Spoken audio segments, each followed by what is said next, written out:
are at Saturday the 27th of June's controversial 12-hour race at the Nürburgring, and we are on the final stage of a formation lap. That's not actually an entire lap, but the formation will just be held while they're on the Grand Prix circuit here, and the race will be starting when we enter the old Nordschleife circuit in the final turn here, and so from here on the race is on. From the beginning, a quite controversial vote was announced on the DGTL Facebook page, and somewhere between 8 or 10 teams announced that they would be entering the race if it was held at the 27th of June. Unlikely incidents led to at least 2 of the teams not being able to participate due to a lightning strike. And the rest of the teams simply didn't show up, although they voted for this day, so quite controversial. In the end, it led to there only being 4 cars on the grid when the race started, and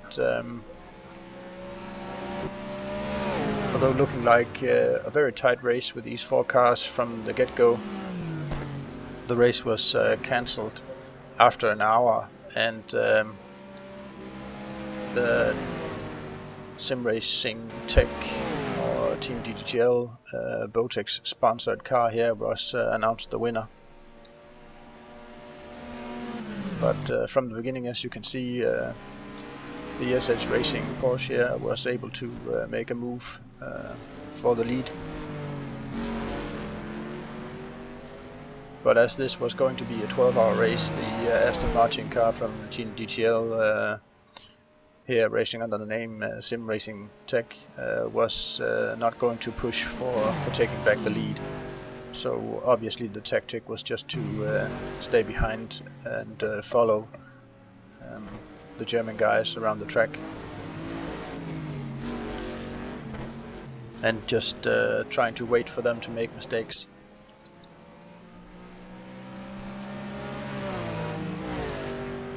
And if we can try and look at the different lines the cars are taking in some of the corners, it's quite obvious that the German car is pushing really hard to build up a lead. He is going sideways and going over all curbs and stuff. He's really showing that he's trying to build up a lead.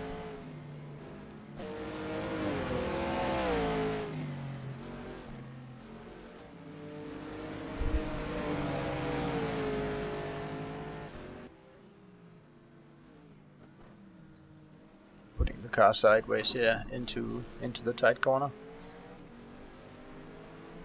It's actually, the track is damp here and it is raining a bit, and as we can see, both cars are still on slick tires, so it is actually quite a dangerous situation.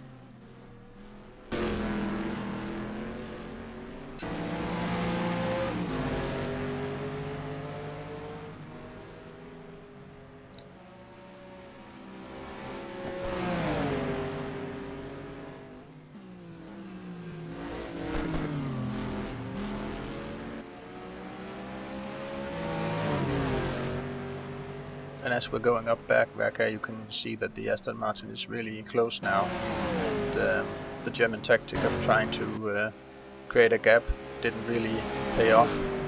So I think what happens in the German car is that he is now trying to push even harder.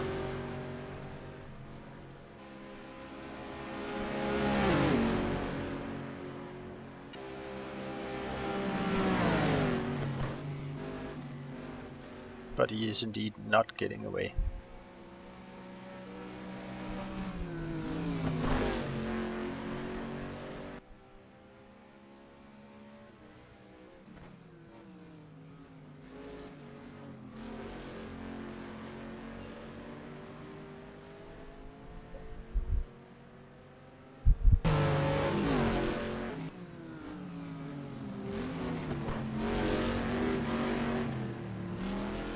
Here we are coming out of the legendary carousel, and there's now a little bit of a gap between the cars again, and we can see now that the second car entered by the 10-man project is now in second place, and there we have the incident by the SH racing car cutting a curb, and the car jumps a little bit and then catches grip on the opposite side of the car, and then the rear end starts to creep out, and he tries to catch it, but he just can't. It's too late. The car is sliding off and hitting barrier. And here we have it in slow motion.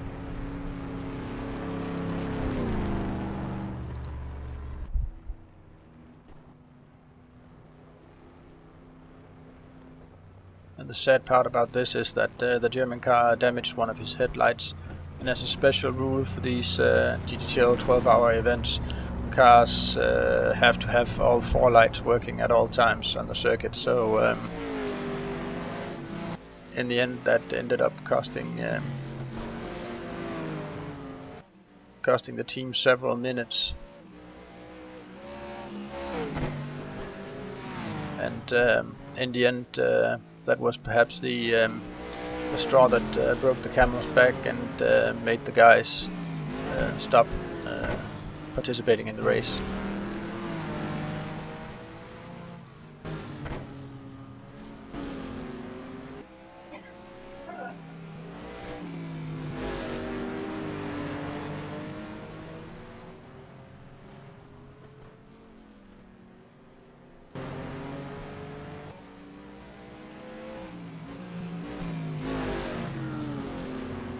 As we can see, even with the damaged car, they are still hanging on very well.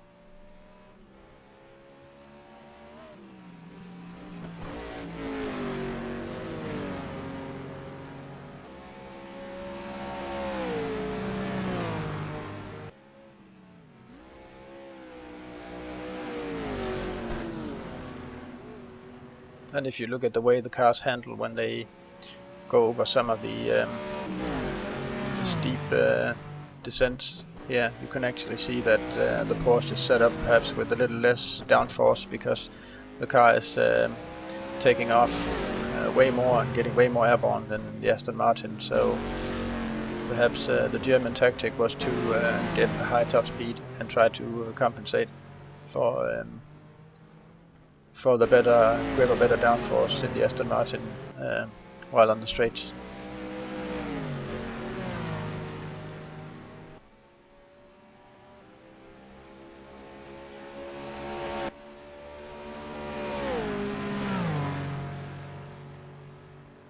We can see here going down the straight that he is actually putting up quite a good speed, and actually he is gaining ground.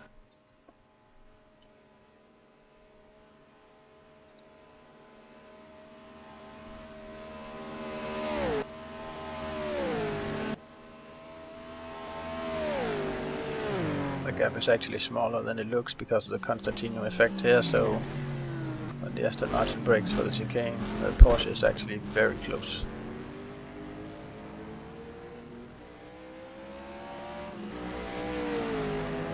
So this is the gap at the end of the first lap, and at the end of the second lap, the Porsche unfortunately had to make the pit stop and repair his front lights, and that in turn made the team pull out of the race.